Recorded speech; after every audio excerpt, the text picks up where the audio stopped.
बिस्मिल्लाहिर्रहमानिर्रहीम। हमसायों की गवाही बख्शिश का ज़रिया है।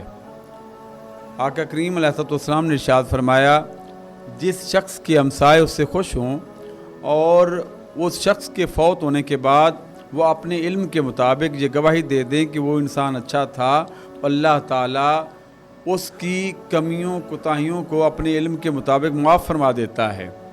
इसलिए इस हदीस के मुताबिक हमें चाहिए कि अपने हमसायों से इस तरह का सलूक करें, ऐसा अच्छा तर्ज़ अमल अपनाएं कि इंसान के फ़ौत होने या दुनिया से गुज़र जाने के बाद वो उसके बारे में अच्छा ज़िक्र करें, यानी उसका ज़िक्र खैर करें, उसकी अच्छाइयों को याद करें। तो अल्लाह रब्बुल इज़्ज़त इस तरह लोगों की गवाही देने से, उसका अच्छा ज़िक्र करने से उसको जन्नत में दाखिल फरमा देगा।